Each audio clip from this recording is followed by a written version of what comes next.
Okay. Hi, good day to everyone joining us for our third webinar session that we're doing in our series for post-SPM pathways for students who have just finished their SPM. So today we're going to be covering foundation, or in Malay it's also known as ASASI. So let's first introduce how the foundation pathway works after SPM. So firstly, it's a one-year intensive pre-U program, and it's generally pretty specific to a broader field like engineering or science or business, something like that. Essentially, it's a post SPM specialized learning year. So the point of doing a foundation year is basically to equip you with subject knowledge, academic skills, and the learning style that you need to excel in the field of your choosing in your degree. And I think a key point to note with foundation is that it's not a repeat of SPM. The content is not the same. It's the first year of university, but it's just structured slightly differently. So I think the point of it is mainly to give you an overview of what you can expect from your undergraduate degree later on. So, where can this program be accessed? Now, most Malaysian universities do offer the foundation program, where students begin their undergraduate degree upon 1 year of completion of your foundation year. So, you get through your foundation year, and then generally you join the university to continue with your degree thereafter. So, some examples of the foundation program includes foundation engineering, science, business, and also arts. So, I think a key point to note here is also that certain government universities offer a direct intake into their foundation programs. So, this is the one where you don't go through the UPU channel. And when we're discussing this, I just like to use University Malaya as an example. So, what happens here is students pay a higher price because it's part of the university's private wing. Since, like we mentioned earlier, you're not going through the UPU pathway. So a progression to a degree is subject to meeting admission requirements. Since I think with University Malaya, they generally tend to absorb about 75% of their foundation students into their degrees. All right, so moving on, let's talk about the pros and cons of a foundation year. So, firstly, the pros is the speed of it and the fact that it's a direct route. Now, foundations are typically only a 1 year program. It is a fairly seamless progression to the degree at the same university. So the point is that you don't have to go through the struggle of reapplying to universities all over again and going through the struggle of applying through UPU or searching for another private university to apply to, for example. Generally, you do continue your degree at the same university you did your foundation at. And the second pro to this is the curriculum is fairly focused. It is a deep dive into your chosen field fairly immediately. You are not taking any unrelated subjects if you are sure of your direction. So the good thing about this is if you are sure you would like to pursue engineering, there is no need to take an accounting subject or an econs paper. It is already fairly specialized to what is your interest. And the third pros to this is university enrollment is earlier. You get to adapt to uni life, teaching styles, and facilities before your degree. And you also get to build a peer group that will continue on with you to your degree at that same university. But after this, let's discuss some cons or some things you would like to take into consideration if you would like to pursue a foundation program. Firstly, it's less flexibility because if you're unsure of what you want and you decide to change your major, for example, from science to law, you would most probably need to start a foundation program all over again because the subjects you took were fairly specialized to the initial pathway you had set your mind to. So it is best for the decided but refining student where you already know which direction you would like to head in terms of degrees. The second con is that a foundation program is generally not portable.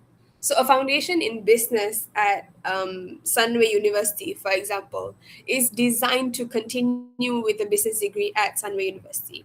So, generally, switching institutions is a little bit of a problem. So, it does go on a case by case basis where you would have to check if that foundation program is compatible with another university. But in most chances, unfortunately, transferring credits are a little bit of a hassle. So the next thing is the pace. It is intensive because it's a fairly short program. It's only a year. So it does require very good self discipline. But from what we've heard, the workloads are fairly manageable, so not too much stress on that. The last thing to consider is the cost of this. It ranges quite widely from 15,000 to over 40,000, where if it's taken at a private university. All right, next, let's talk about ASASI, which is the foundation program offered in a public university. So, this is a prestigious government subsidized route to the foundation program. So, let's start by understanding the nature of ASASI. Firstly, who provides this? So this is offered by and at specific public universities. So for example, University Malaya has a Pusat Asasi Science University Malaya. UITM has an Asasi Undang-Undang program. And the next point to this is that it's heavily subsidized by the government. So costs are extremely low. So this is generally much more affordable than doing it at a private university because this is subsidized very heavily by the government. In terms of focus, it is stream specific, but often with a strong bent towards pure sciences, health sciences, and some technical fields because it is generally a little bit more STEM heavy. Some universities also offer an ASASI program in law, accounting, or Islamic studies, but this one varies a little bit more from university to university. Actually, in terms of curriculum, it is fairly rigorous because it's designed to meet the high standards of the host university's subsequent degree programs. So, for example, an ASASI program at University Malaya would have to prep students well enough to continue a degree at that same university. And there is an emphasis on theoretical depth and lab skills. Now let's talk about admission into ASASI programs. Firstly, SPM results. So you would apply to get into this ASASI program indirectly through UPU online system after SPM. Nextly, this is quota and merit based. Places are limited by strict quotas for Bumi Putra and non-Bumi Putra students, and then it also varies in terms of merit. Nextly, these ASASI program admissions are ultra competitive. Entry is based on extremely high academic merit, which is the sort of percentage that UPU uses to calculate it. Often requires straight A or A plus grades, especially for very famous programs like ASASI in health sciences leading to medicine and dentistry. Nextly, let's talk about assignments. You are assigned a place based on your UPU ranking and choices. It's less of a choice and more of a selection essentially because you will most likely to be favored for the program if you rank the program higher on that 1 to 12 ranking list. Nextly, let's talk about some examples of ASASI programs. So there um, so with ASASI programs, quite a lot of public universities do offer it these days. There's UPM, there's UKM, there is UTM, there's UM. But please do make sure to not miss any of your deadlines because some of these courses do have interview programs. So you would need to take note of that when applying through UPU. Now, a key comparison of an ASASI program to a private foundation program is with a private foundation, you are applying to the university and then you meet the minimum requirements and you would typically get an offer if there's a place. Whereas with ASASI, you are applying through the UPU system and you are selected based on being among the top achievers nationally and also, like we previously discussed, whether or not you meet the quota and the merit based system. All right, so I think what better way to discuss doing a foundation program rather than to directly speak with people who have actually completed this. So we have some speakers today to discuss their experience with us. Firstly, our speaker is Lim Kai Jun, whose background is in PASUM, the UM's foundation program, where he completed his pre-university. And then subsequently, he continued with a law degree in UM. And he's also from Guanghua, which is his high school alma mater.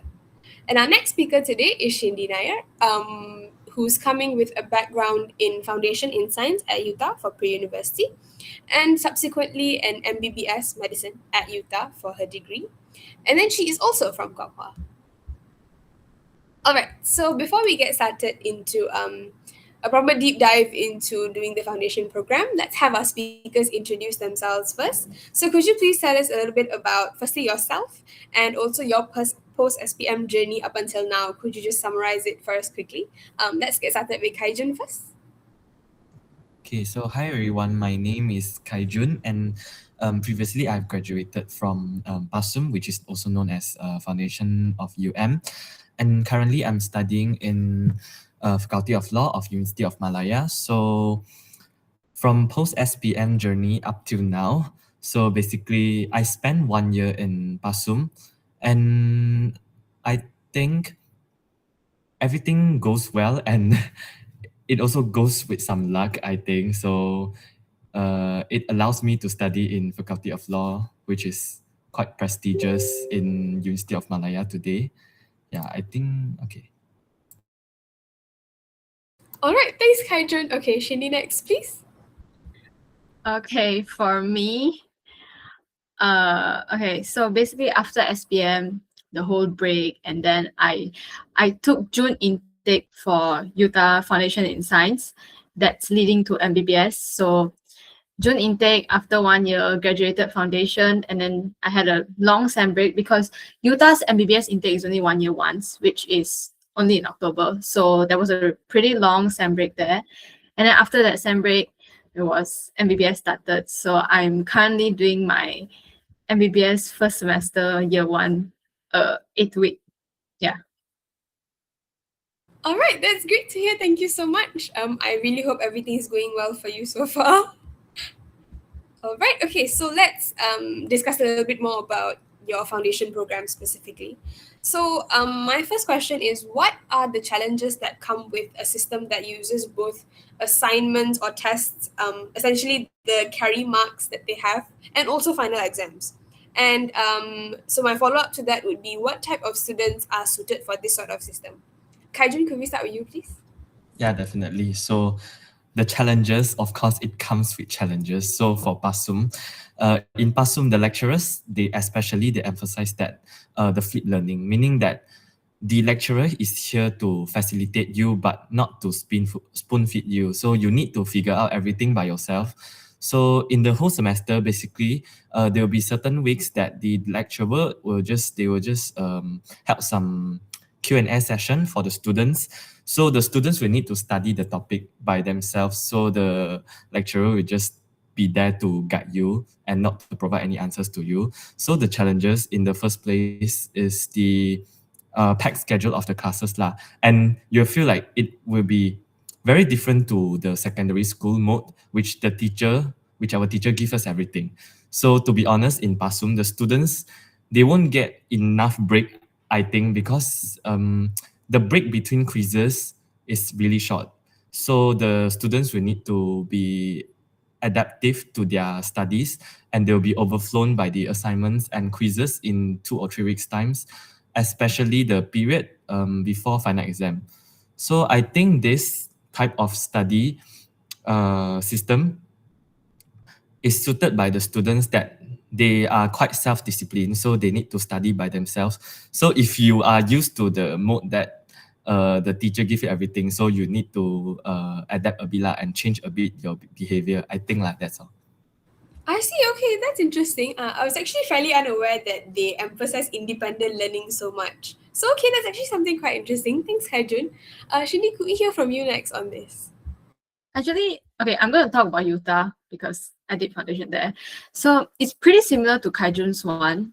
Is for us is okay, especially during short sem, we have short and long sem. So long sem is around like 14 weeks, and then short sem is like 10 weeks around there. So you'll be like, you just started your foundation, and then you're like, okay, you have finals in 10 weeks, let's say. And then you're like, oh, just kidding. Before that, you have midterm in 5 weeks. And then you have, oh, no, you have assignments that you need to pass up in another 2 weeks. So it's like, it's either you do everything accordingly, or without you realizing, you're just juggling between all at once. So this thing about Utah is there's a continuous assignment, basically continuous assignment, and then you have exams, and then the exam is after class. Let's say you have class until like 3 to 4, and then your exam is like at 7 to 8. Yeah, that's the midterm lah. That's for midterm, and then for finals also morning and then evening, and then also same like Kaijun lah. Students that are like you are okay with studying consistently. I'm not saying like sitting and like studying for 8 hours straight. No, it's about studying every single day and doing just like sitting with your books. You're not like, okay, I'll study 8 hours today and then tomorrow I just don't study. No, it doesn't work like that. It's about maybe it's better studying 2 hours every day than just like 1 hour one day and then the rest of the week you're just like, okay, whatever. So yeah, that's about it. Okay, that's quite interesting. So it's nice that there's an emphasis on like students that can manage their time fairly well and that are fine with consistent studying. Okay, that's something quite interesting. Okay, so my next question would be, what does your day-to-day look like doing foundation? Kaijun, could we start with you? Yeah, sure. The schedule. So in the first place, it was really, really packed for me at that time. It's even more packed than what I study now, like in that time, because I have no tutorial classes now. But previously in Basum, basically it's like 8 to 5 or 8 to 6 from Monday to Friday. So, and we have a lot of tutorial exercise coming in. So the students will need to be hardworking enough to complete the exercises lah. If you don't complete, then you know lah. So basically the schedule will be separated into two, then there will be a break between it.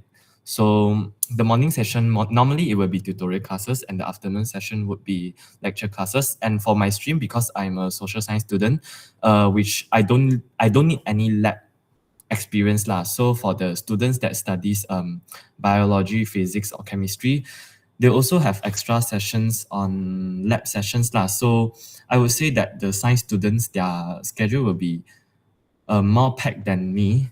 So it is a good chance for students to train their durability, I think. Yeah, that's all. Okay, yes, interesting. I think it prepares you for like working a 9 to 5 from what it sounds like. Sounds even worse actually with the 8 to 6. Shindy, was yours something similar? Well, for me, right, it's actually okay for other students where their foundation leading to like something else, such as let's say like Chinese medicine or what physio, then you can choose your own timetable. So everybody's break is different. It's not like, okay, everyone one shot, 1 to 2, your lunchtime. No, it's like depends on how you arrange. It's about beating the timetable up, basically. You get the time you want, and then everyone at that like 1 hour, everyone will be using that one link, and then it will lag, and then a lot of things will go wrong. But for leading to MBBS students, no need, because they will just assign classes for you. So senang lah for me, I just don't do anything. And then normally your break sometimes it's like 11 to 12, sometimes it's 1 to 2, sometimes it's 2 to 3. So it all depends on the timetable that the school gives to you, and also when you finish your finished course also it varies. So normally, because I'm a morning person, so I wake up around like 4 to 5 and then study a bit and then go to class and then lunch and then class again, and then after class it's either, if class finish early, study with friends in library ke, or I just go home and then again dinner and then some revision and then that's about it. Quite boring. I just study every day. I see. Okay. As an MBBS student, unfortunately, that makes sense to me. Okay, so my next question is what sort of extracurriculars were available to you and how important is it actually for your overall like foundation? Kaijun, can we start with you? Yeah, so I think firstly, I want to separate into two sectors. So it really depends on what the students what they aim and what they expect. So if they are planning to go into or other public universities through UPU channel, so they will definitely need to um, focus more on their extracurriculars, since we know that there are 10% of extracurricular in UPU's channel. So if they just aim to go into the Satu channel or the direct intake system. So for this system, it just really rely on your academic qualification, which is your CGPA or other equivalent lah. So I would suggest the students that if they are just planning to go into UM or other public university through direct intake, don't need to focus so much on extracurricular, then they can rather to focus more on their studies, because like for example, I give an example for interview courses like medicine, law, or even dentistry. So it really depends on your interview performance. So I'm here to also urge the students to perform well in the interview. And like what I just said just now for UPU, they also need to perform well in interview and also need to perform well in extracurricular. So in PASUM, we have quite a lot of extracurricular activities like color run or even some sukan lah, like Sukan University Malaya or Sukan ASASI Malaysia. And for the residential colleges, they also held some activities like food fair or even like some religious activities like Chinese New Year celebration or Hari Raya celebration. So make sure to get involved in these activities to have a higher chance to get admitted from the UPU channel. So yeah, that concludes for these two channels, I think. Okay, thanks, Kaijun. Shindy, how was your experience like with extracurriculars? Actually, for Utah, right, the way they value co-curriculum is they use marks. So it's like, let's say when you join this certain activity, you get 2 to 3 points. And then they make it a point where you have to hit 100 marks of this COCO marks for you to graduate. So you can be the first, you can be your book prize ke apa, but then if you didn't hit this 100 marks for your COCO, you couldn't graduate. So basically activities they have all kinds of activities. They not only have like those daily thing like let's say like cooking cocoa. Okay, there's this cooking club, and then they also have like those entrepreneurship club where they sell stuff, and then there's a lot of things going on. But the one that I joined is out, not to say outdoor lah, but it's like outside the school. It's not like in the school. I've joined like those, they have this AI helper thing where our school organize it. Our school will collab with some China companies that's involved in AI, and then they'll have this competition where they'll have all of the secondary school students who are doing like, let's say, robotics, and then we have like this robotics event, and then we will join as helper. So with us joining as helper, it's kind of like our version of extracurricular. So let's say, you join for 5 hours, then 5 hours you get 2 points, and then if you join 2 days, 2 times of the 5 hours, okay, you'll get like 4 points, things like that. So by joining that kind of activity is why we accumulate the point to hit that 100 marks before you graduate. So yeah, to me, Utah pretty look high upon extracurricular activities. I see. Okay, thank you so much. All right, so my next question is, how well does foundation prepare you for university? Kajun, would you mind explaining your perspective on this? Yeah, so I gonna start first with, I think for this question I can only speak for myself lah, because I think it really depends on how well a person can adapt to the current university syllabus. So for me, I think my foundation studies, PASUM, really helped me a lot, like in terms of preparing for my degree studies. Like the packed schedule, the much packed schedule than what I'm having now in the degree studies. So it really helped me to adapt to the style studying.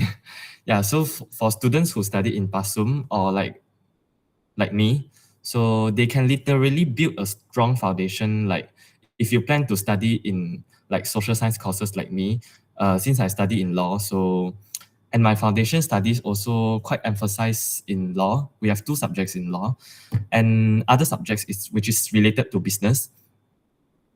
And I gonna explain about the semester 2 elective courses in PASUM. So in semester 2, we have three streams, which is business, humanities, and also arts. So if the students are planning to go into business courses like accounting, finance, economics, or business administration, it will be ideal for them to choose this stream, so it can build a strong foundation for them lah, because they can like touch a bit like that. For humanities, it can help the students to know more about psychology, sociology. So if the students they want to study counseling in they can also choose this stream lah. So for the third streams, which is art stream, it focuses on dance, music, or even performing arts. So these three streams they can help the students to know what they are interested in.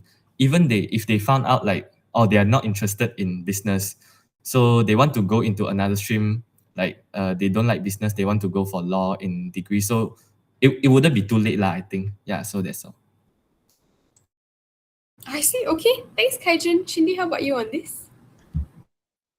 For me, I think no school or no college or no what foundation ke apa will prepare you enough for med school. Med school is just a different thing. Especially med school in Utah. Okay, I need to talk about med school in Utah. This thing about Utah, right? Their content, because I've heard my seniors' friends, their content of med school, right? It's like 1 year content is like separated. Okay, first semester you study this. Let's say first semester you study anatomy, second semester you study this, and then pathology comes in, blah, blah. But then from Utah, everything is just in first semester itself.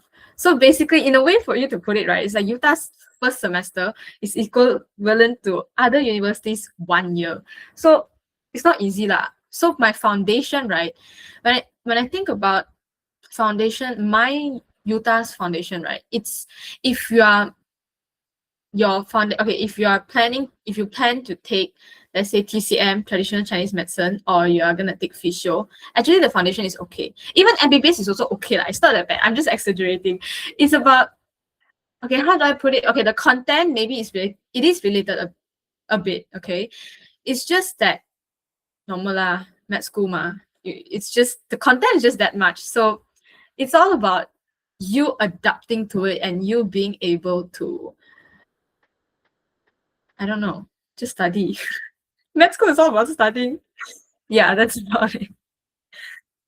That's fair. That's a fair assessment. Medicine seems to be the odd one out here, so I get what you mean. It's okay. All right. Thank you so much for joining us today. Thank you so much to our speakers for sharing their perspectives as well. I know I definitely learned a lot of new things about foundation today. So thank you so much. I hope this was beneficial for you. And please stay tuned for more webinars like this from us. Thank you. Bye bye.